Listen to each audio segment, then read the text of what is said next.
Friends నమస్తే అండి.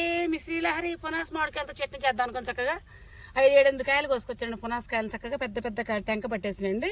ఇదిగోండి ఈ విధంగా చక్కగా పొట్టు తీసుకోవాలండి కాయలు. నీకు చూడండి 5 కాయల్లో పొట్టు తీసి ఇంకో కాయ తీసేది ఉందండి. ఇట్లా చిన్న చిన్న ముక్కలుగా కోసుకోవాలండి. కోసుకొని దీన్ని రోట్లో నూరుకోవచ్చండి, మిక్సీ అయినా పట్టచ్చండి. ప్రజెంట్ అయితే మనం మిక్సీ పడదామండి, వర్షం వచ్చేలా ఉంది కాబట్టి మిక్సీ పట్టేద్దామండి. పట్టిన తర్వాత చక్కగా మనం అందులో ఎల్లిపాయ జీలకర్ర వేసుకొని తాలిపెట్టి సూపర్ ఉంటుందండి. ముందు ఫస్ట్గా మనం ముక్కలు కోసేసుకుందామండి. పెద్ద పెద్ద ముక్కల కోసం ఇది చేయొచ్చు కానండి, పెద్ద పెద్ద ముక్కలు మిక్సీలో మరి మెత్తగా అవ్వని ఆలోచనతో చిన్న చిన్న ముక్కలుగా వస్తున్నానండి.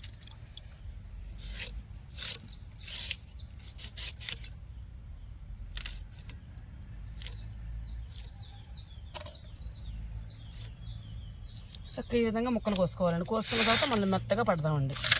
ఇదిగోండి ఈ విధంగా చక్కగా మిక్సీ పెట్టేసుకున్నానండి. తగ్గంత పసుపు, సరిపడ సాల్ట్, దానికి తగ్గంత కారం, చక్కగా దీన్ని మొత్తంగా మనం కలిపేసుకుందామండి. ఇట్లా కానీ వేడి వేడి అలా చాలా టేస్ట్ ఉంటుందండి. చక్కగా పులిహోర కూడా కలుపుకోవచ్చు అంట. ఇప్పుడు మా పిల్లలు అంటున్నారు ఈ గుజ్జు చక్కగా ఎవరైనా అలా కలిపేసి కొంతసేపు దానికి అన్నాన్ని పట్టించి తాలింపు పెట్టి భలే ఉంటుంది, పిన్ని చేస్తావా అని అడుగుతుంది.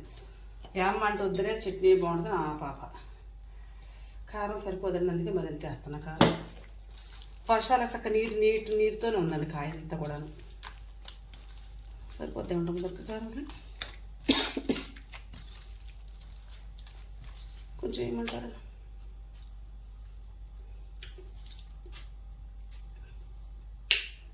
అర్థం కావట్లేదు. సాల్ట్ అయితే సరిపోలేదు. ఇది కూడా చక్కగా మామిడికాయ ముక్కలు మిక్సీ పెట్టేసానండి. పసుపు ఉప్పు కారం వేసుకొని చక్కగా మంచి కలిపి అక్కడ పెట్టానండి. దీనికి కావాల్సిన చక్క మరింత కరివేపాకు, వెల్లిపాయ జీలకర్ర కొట్టానండి, ఎండుమిరపకాయ ముక్కలు. ఫస్ట్గా ఏం చేద్దామంటే ఎల్లిపాయ జీలకర్ర వేసేసుకుందాం, నూనె కాగింది.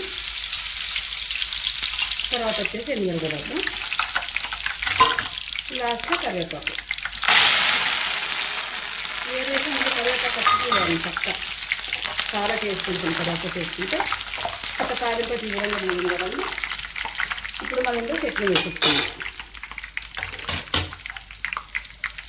కొంచెం ఇందులో వేడి చేసాక వస్తే చట్నీ బాగుంటుందండి.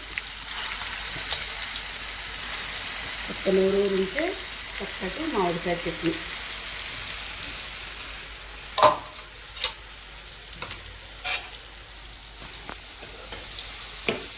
ఇది కదా కరివేపాకు, ఎండుమిరపకాయలు, జీలకర్ర, వెల్లిపాయ, పసుపు ఉప్పు కారం, సన్నగా తరిగిన మామిడికాయ ముక్కలు, 5-6 మామిడికాయలు. చక్కగా నేను ఈ విధంగా మామిడికాయ చట్నీ చేసుకున్నానండి. నేను చేసే విధానం మీకు నచ్చితే నాకు ఒక లైక్ ఇవ్వండి, ప్లీజ్ సబ్స్క్రైబ్.